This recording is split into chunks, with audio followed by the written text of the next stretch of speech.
Salve, salve, povo de Deus. Aqui é Edenilson. Eu há algum tempo estava querendo fazer uns vídeos sobre a doutrina católica, catecismo, só que eu iria começar exatamente essa semana. Eu comecei, tô terminando minha faculdade, eu fosse que agora eu ia começar a fazer esses vídeos, mas aí aconteceu que hackearam minha conta no Instagram. Né? Fazer o quê? Mas bola pra frente. Então eu queria dar início, vocês me desculpem o barulho, mas tô gravando aqui de casa, é bem caseiro mesmo, na estúdio, falar sobre os concílios. São vários concílios que tiveram na igreja, mas eu estou trazendo aqui os principais, aqueles que tiveram uma. Todos eles teve relevância, mas teve alguns que teve uma relevância maior. Então a igreja tem uma longa história, a igreja passou por muitas dificuldades, mas a igreja sobreviveu. Como diz a palavra, as portas do inferno não prevalecerá. Então a igreja resistiu a tudo isso. Então nós vamos começar a falar sobre os concílios. O primeiro que eu queria falar é o concílio de Nicéia, no ano de 325, onde definiu a divindade de Jesus Cristo, enfrentando o arianismo. O que é o arianismo? Se eu não me engano, Ário era um presbítero, né, dessa época, e o arianismo ele pregava que Deus e o Espírito Santo eles eram Deus, mas que Jesus ele não era Deus. Então ele negava a divindade de Jesus. Jesus não era Deus. Então a igreja se reuniu. Olha só, gente, quando a igreja se reúne, ela não se reúne somente o Papa. O Papa falou assim: não, eu vou reunir porque eu quero que mude isso. O Papa não faz isso. O concílio reúne a igreja, pessoas que têm um vasto conhecimento em teologia, em exegese, em tudo. Tudo que diz relevância à igreja, a igreja junta tudo isso para fazer, junta essas pessoas para fazer esse concílio. O Papa não tira da cabeça dele, vamos fazer o concílio aqui em Cachoeiro, vamos fazer um concílio em São Paulo. Não é isso. A igreja vê a necessidade, o Espírito Santo de Deus vê a necessidade da igreja e eles se reúnem com pessoas altamente capazes, conhecedora, não somente porque são religiosos, mas são doutores nas áreas deles. Então a igreja tem vários sacerdotes, bispos que são doutores em teologia, teologia moral e por aí vai. Não é da cabeça de nenhum papa, só para deixar bem claro.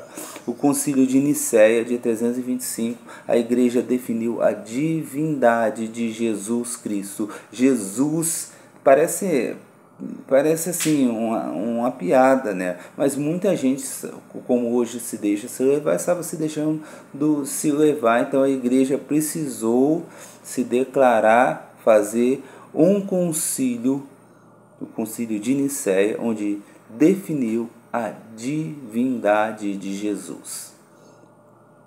E depois um outro concílio foi o concílio de Constantinopla, que no ano 381, onde confirmou a divindade do Espírito Santo. Então, gente, veja bem, a igreja reconhecia que Deus era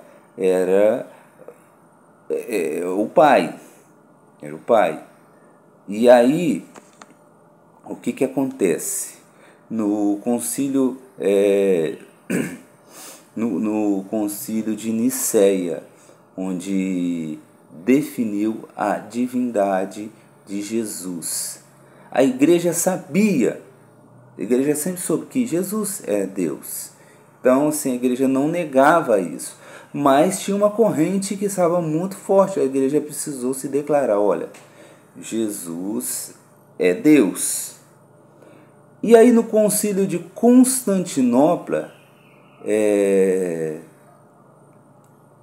a igreja se reuniu no ano de 381 e confirmou que o Espírito Santo de Deus, era como ali no concílio de Nicéia, confirmou a divindade do Espírito Santo. Aí você está entendendo? Você está entendendo? O Espírito Santo, ele, para muitos, ele era uma força que quando se clamava, essa força vinha e descia. E aí a igreja diz, não, o Espírito Santo de Deus é uma pessoa. Então no concílio de Constantinopla, a igreja confirmou a divindade do Espírito Santo de Deus. Entendeu? Até aí. E por isso que hoje a igreja, se muitas denominações acreditam na Santíssima Trindade, elas devem isso à Igreja Católica, a esses concílios. Entendi? Entende? O concílio de Nicéia e o de Constantinopla. A divindade de Jesus em Nicéia e a divindade do Espírito Santo em Constantinopla, no ano de 381.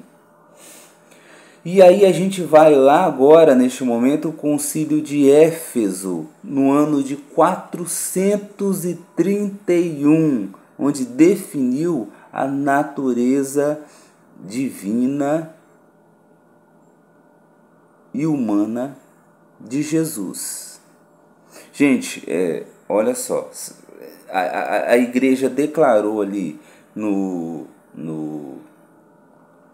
a igreja declarou ali em Nicéia que a divindade de Jesus, Deus. E no concílio de Éfeso, a igreja viu que, olha, Jesus, ele veio à Terra por meio de uma mulher, onde ele nasceu sem a mancha do pecado, mas ele veio como homem. Então, o que a igreja fez? Olha, ela reconheceu, ela definiu, né? Reconheceu não, a igreja é mais enfática ali. A igreja definiu a natureza divina e humana de Jesus. Lá em Nicéia, a igreja já tinha declarado essa natureza divina de Jesus. E declarou depois, ali no concílio de Éfeso, que Jesus era humano. A humanidade de Jesus. Entende? Não sei se você está entendendo. A igreja reconheceu que Jesus foi humano. Jesus sofreu, Jesus se machucou, Jesus deu calo no pé, Jesus deu a frieira no pé, Jesus deu dor de dente, Jesus deu dor de cabeça, ele sofreu dor de cabeça, ele se machucou, então ele sofreu tudo isso. A igreja reconheceu isso. E aí a gente vai continuando, aí depois de 20 anos no concílio da Calcedônia, no ano de 451, estabeleceu a dualidade da natureza de Cristo. Mas o que é isso? Espera aí. Jesus ali, no concílio de Éfeso, definiu a natureza divina e humana de Jesus. Diz que Jesus sofreu como nós na terra. Aí no concílio de Calcedônia, no ano 451, a igreja estabeleceu a dualidade da natureza de Jesus Cristo. Gente, perdão porque eu esqueci de colocar no modo avião, aí vocês viram a mensagem. Então, sim, a igreja reconheceu no ano de 451, o concílio de Calcedônia estabeleceu a dualidade da natureza de Cristo. Jesus era 100% Deus e 100% homem. Jesus 100% Deus e 100% homem. Entendeu até aí? Espero que sim. Então, e aí a gente vai ali no Conselho Vaticano I, onde definiu a infabilidade papal. Gente, o que é a infabilidade papal? A igreja reconhece que o Papa ele é protegido, ele é revestido do Espírito Santo. Então, tudo que sai dele sobre a doutrina, sobre fé e moral, é infabilidade. Não tem o que discutir.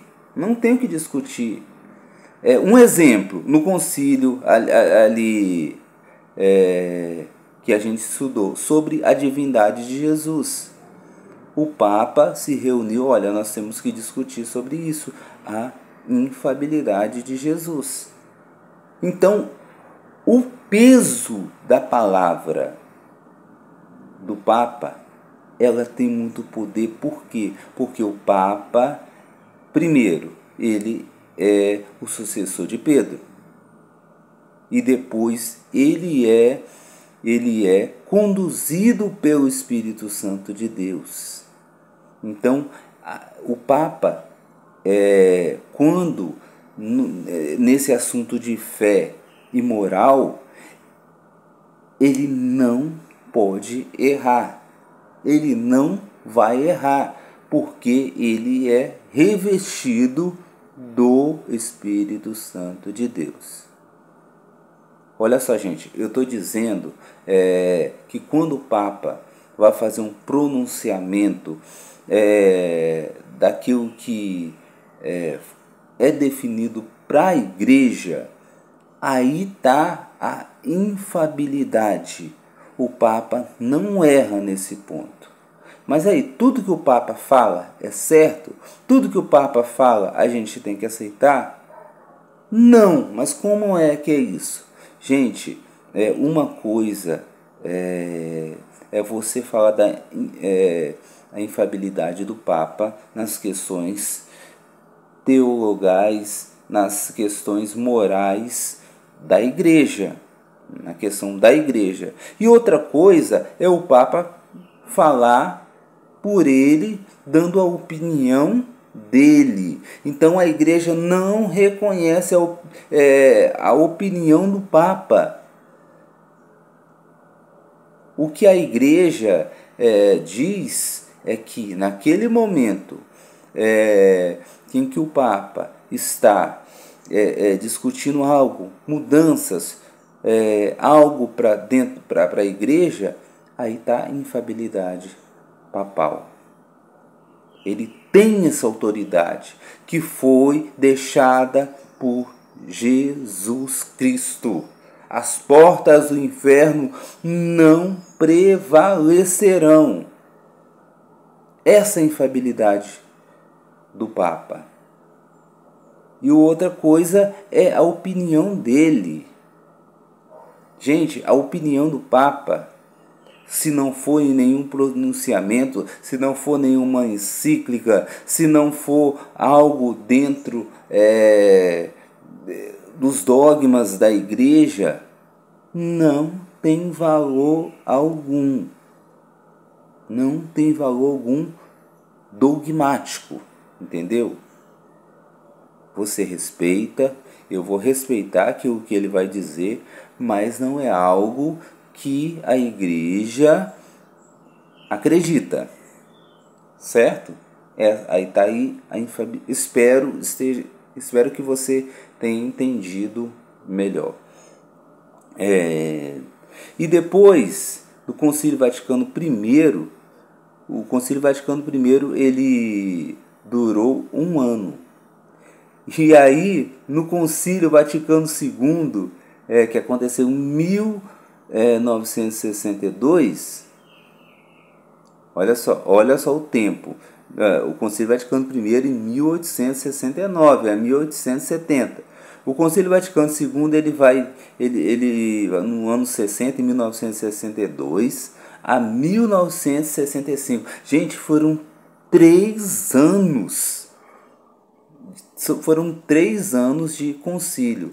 E o concílio, o concílio, ele foi 100%, deu tudo certo, tudo aquilo que foi discutido ali, teve algum problema? Teve, como os outros concílios tiveram. Porque tinham pessoas ali. Que um concordava com uma coisa, outro discordava, e ali precisavam-se muito da ação do Espírito Santo de Deus, porque eram muitas coisas que precisavam ser mudadas. Então, o que aconteceu no Concílio Vaticano II? Reformas litúrgicas, ecumenismo, diálogo interreligioso. Eu vou começar do contrário agora. Diálogo interreligioso. Então, antes disso, a igreja não tinha contato com, não conversava-se com outras religiões. Depois da ruptura, né, que teve, né, mas isso é um outro caso, né, igreja ortodoxa, luterana, depois tudo aquilo que aconteceu ali no passado ali, a igreja pegou e falou assim, peraí, a gente tem que conversar. Aquilo que nos une é muito maior do que aquilo que nos separa. Então a gente tem que conversar. E daí dessa conversa surge o ecumenismo. Gente, não sei se você está entendendo. O diálogo interreligioso é diferente do ecumenismo. O diálogo, a gente conversa, a gente vê os pontos e a gente vê o que está de errado, o que pode mudar. E daí depois que se dialoga, que se conversa, aí vem o ecumenismo. Aí a gente pode trabalhar junto. A gente pode rezar junto. A gente pode ter uma convivência. Isso é ecumenismo. Não, aí eu não estou dizendo que você vai sair e ter um diálogo, ecumenismo, diálogo não, ter um ecumenismo com qualquer portinha, com toda assim,